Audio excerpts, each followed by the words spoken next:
Eh bien bonjour à toutes et à tous, ici The Marvelman. Aujourd'hui on se retrouve pour une vidéo consacrée à l'épisode 2 de Loki, donc analyse et théorie évidemment. Et comme d'habitude si vous me connaissez, on va commencer par un avis général et après passer personnage par personnage et finir par les théories. Et je préviens, je vais spoiler directement, donc voilà. Si vous n'avez pas vu, partez. Mais donc en avis général, eh bien c'était un bon épisode, qui est je trouve dans la bonne lignée du premier. Comme je l'ai déjà dit dans d'autres vidéos, la première saison de Loki j'avais apprécié mais sans plus non plus. Mais là je trouve vraiment qu'avec cette saison 2, ils ont, en tout cas jusqu'à maintenant, vraiment pris en compte je trouve ce qui avait marché dans la première saison, et aussi les choses qui ont moins bien marché et ont tout amélioré. Et forcément c'est une bonne qualité, c'est pour ça que j'ai déjà dit que moi j'étais chaud, même pour des séries que j'ai pas aimé, de laisser une saison 2 en général parce que ça peut permettre d'arranger les choses. Et là, même si bon, la situation n'était pas catastrophique pour Loki, je trouve quand même qu'il s'améliore bien. Et donc ça me fait plaisir. Un épisode peut-être un peu moins fou que le premier en termes de concept. Après, là c'est l'intrigue qui le veut, donc c'était pas un problème. Un épisode aussi qui est un peu un retour aux sources pour Loki, on va en reparler, et ça c'était assez cool. Avec d'ailleurs quelques défauts que j'avais émis à l'époque qui ont été corrigés, et ça m'a fait plaisir. Et un épisode aussi qui est assez long. Enfin, pour l'instant, la durée est assez constante, donc c'est assez cool. Même si bon, les 6 minutes de générique quand même c'est un peu abusé. Ça c'est toujours un des problèmes. Et aussi un autre détail que j'ai remarqué et que je place ici, c'est que jusqu'à maintenant, il n'y a pas de filler. Parce que le problème des séries, la Disney+, j'en avais déjà parlé, mais pour moi, c'est qu'il y a beaucoup de fillers alors que c'est des séries très courtes. Du coup, c'est pas logique. Vu que c'est des mini-séries, on devrait être focus que sur l'histoire principale. Et là, j'ai l'impression que c'est le cas.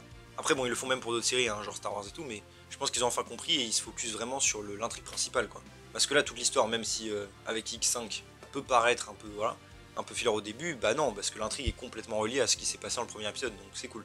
Donc vraiment je suis satisfait et j'espère que ça va rester vraiment dans ce style là en tout cas, à ce niveau là jusqu'à la fin, et ça peut être vraiment une très bonne série.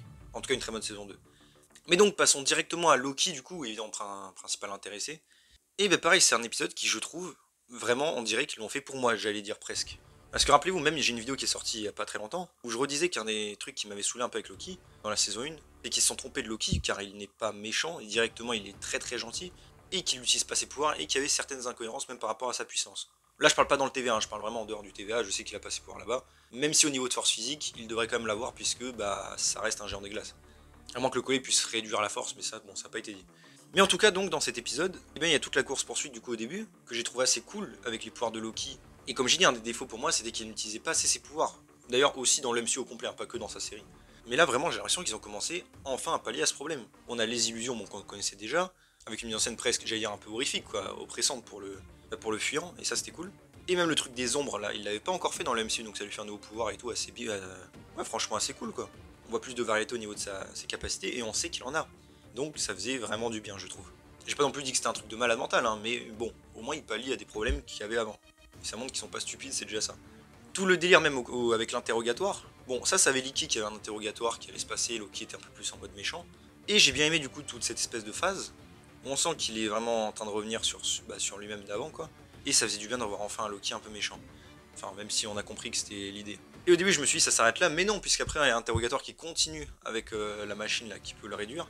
Et même si toute la stratégie Mobius était en coup, je trouve que ça marchait quand même très bien. Et d'ailleurs, même si je pensais que Mobius était au courant, on a quand même le doute jusqu'au bout, donc c'était une scène qui fonctionnait bien, je trouve. Et d'ailleurs, pour rester un peu sur l'action, tout ça, entre guillemets, la scène de combat à la fin, là, avec Sylvie et tout, bon, on va reparler de Sylvie après, bien sûr. Pareil, j'ai trouvé assez cool. Loki s'est pas fait défoncer par les gars du TVA cette fois-ci, ce qui est assez logique, puisqu'il est bien plus fort qu'un agent normal. Alors après, on ne sait pas vraiment où ils se sont battus, est-ce qu'ils se sont battus dans un endroit du TVA ou pas. Il me semble que c'est pas dit l'endroit où ils sont exactement. Mais voilà, Loki et Sylvie qui ont défoncé le gars facilement, c'était normal, et ça m'a fait plaisir. Par contre, même si c'était stylé, le coup de la vague à la fin qui détruit tout, avec Loki et Sylvie en duo, j'étais en mode, vous auriez pu le faire en fait depuis le début, mais bon. Et ça aurait peut-être sauvé d'ailleurs quelques timelines. Mais bon, mis à part ça, c'est pas un truc de ouf. Mais à part ça, voilà, le perso qui s'est quand même intéressé un peu à son passé, le transposer au présent, évidemment toute sa retrouvée avec Sylvie qui était assez cool aussi, même si assez rapide, en tout cas jusqu'à maintenant, c'était cool. Donc pour l'instant Loki pareil, plutôt bien, et ils améliorent le perso justement dans ce que je voulais qu'ils améliorent, donc personnellement content. Ensuite un autre perso, bon on va parler en brièvement, c'est Mobius. Et Mobius, voilà, truc intéressant de cet épisode, c'est tout le délire avec son ancienne vie, qui était déjà amorcé dans la saison 1 évidemment avec le jet ski. J'espère évidemment qu'on le verra en faire. Mais j'ai bien aimé ce délire il ne veut pas, même s'il est évidemment curieux et on sent que ça le travaille, au final. J'aime bien l'idée il veut pas regarder ce qui s'est passé dans sa vie, au cas où si sa vie était meilleure que celle du TVA et qu'il ait des regrets. Et en soi c'est un truc assez compréhensible et qui le met bien en opposition avec X5 justement. Donc je me demande comment ça va évoluer, et pareil si on va voir éventuellement une résolution à ce conflit. Honnêtement, à voir, hein, mais Mobius qui rentrerait dans son ancienne vie et qui vit sa vie, ça pourrait être cool. Hein. Comme conclusion au personnage, peut-être. Même pas forcément en saison 2, hein, mais peut-être dans une éventuelle saison 3, je sais pas. Mais en tout cas, le personnage était toujours cool, et c'était bien de l'avoir un peu plus là. Ça restait un très bon perso que j'avais bien aimé en saison 1, donc voilà. Ensuite, on a Ouroboros, alors pareil, il a pas un gros rôle hein, dans cet épisode-là. Mais déjà, bon, j'ai bien aimé que dans la première scène, il s'occupe pas de temporel modifié, puisqu'il a autre chose à faire de plus important, j'ai envie de dire. Vous allez me dire, c'est normal, mais je sais que dans certaines productions, ils auraient pu choisir l'option incohérente, donc là, ça fait plaisir. Et tout le délire, du coup, avec les branches, là, qui peuvent pas rentrer dans la chambre à fusion, on va en reparler, mais je pense que ça va jouer évidemment un rôle pour la suite. On en reparle en théorie, hein, ça, mais voilà, bon. Pas grand chose à dire du coup, mais c'est assez cool de le revoir et intriguant, tout ça intrigué. Je coupe vite fait vers le milieu de la vidéo pour redemander, hein, si vous pouvez évidemment, de liker et de commenter la vidéo si vous le pouvez. Cela aide beaucoup évidemment, vous le savez, au référencement et ça m'aiderait beaucoup. Je vous laisse reprendre. Aussi un autre perso là que je case un peu en vite fait, c'est par rapport à X5 justement aussi. Hein. J'ai trouvé le personnage assez cool au final. Tout le délire du pareil, en fait, pour lui tout ça n'est pas réel et il va vivre sa vie. Sa vraie vie en tout cas qui lui a été arrachée, bah en vrai c'est compréhensible. Et malgré la situation urgente du TVA et la situation en galère, en vrai, on peut comprendre totalement le personnage. Donc ça marche. Et du coup, bah, à moins que sa timeline ait été effacée à la fin, j'espère quand même qu'ils vont tenir parole et lui rendre sa liberté. Mais voilà, en tout cas, c'était un bon personnage. Après, je pense pas qu'il va jouer un gros rôle par la suite, mais c'était assez cool son histoire. Aussi, alors là, pareil, je veux parler plus par rapport à Sylvie. Bon, après, pareil, le problème, c'est qu'on n'a pas eu énormément de choses sur elle.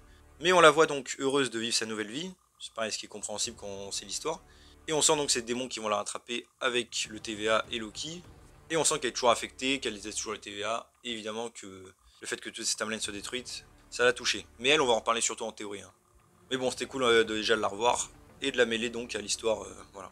Et ensuite, j'aimerais passer un petit peu plus sur le TVA en général, hein, parce que bon, pareil, B15, il n'y a pas énormément de choses à dire sur elle, là, elle fait plus des apparitions, j'allais dire, pour l'instant. Même si on sent qu'elle est concernée du coup par les autres timelines du multivers. Mais j'ai bien aimé pareil cette espèce d'esprit, et je pense que ça va continuer. Hein. Peut-être guerre civile entre le TVA avec des factions différentes. La faction qui veut faire la manière de celui qui demeure, en réduisant toutes les branches pas autorisées. Et le nouveau TVA, j'allais dire avec Mobius, qui est bah on voit ce qui se passe et on essaie de régler juste les problèmes là actuellement temporels et pour maintenir quoi tout ce flux avec toutes ces branches. Et en fait cette intrigue, bon déjà intéressante de base, mais ça m'a surtout rappelé un truc qui a déjà été abordé on va dire dans l'MCU, avec Agent of Shield, encore une fois.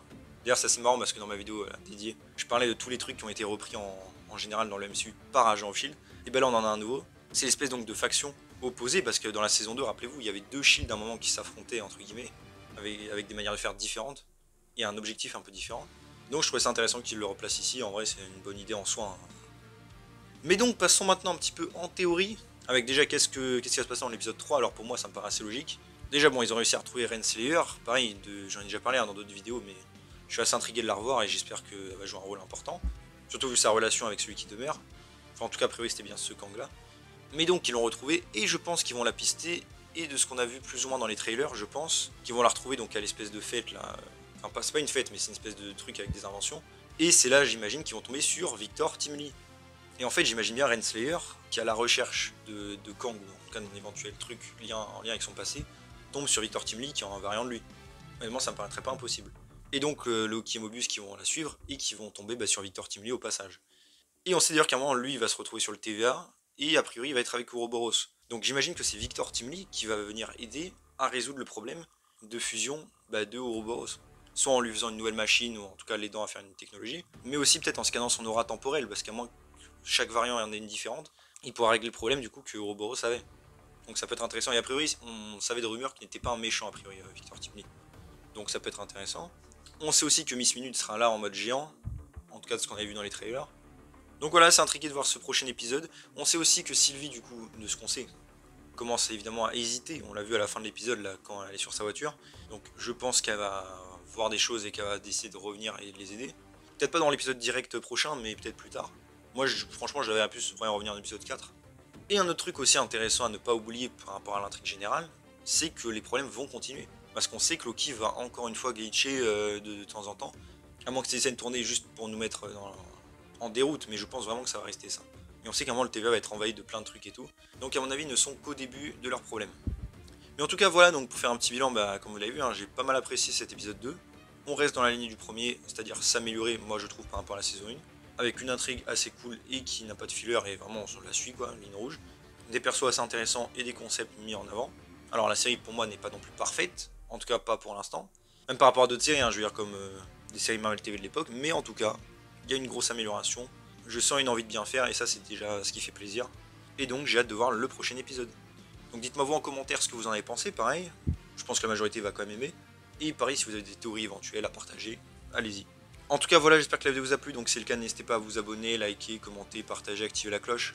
À me suivre sur mon social et mon Discord, en description. Et on se retrouve bientôt pour une nouvelle vidéo. Salut tout le monde.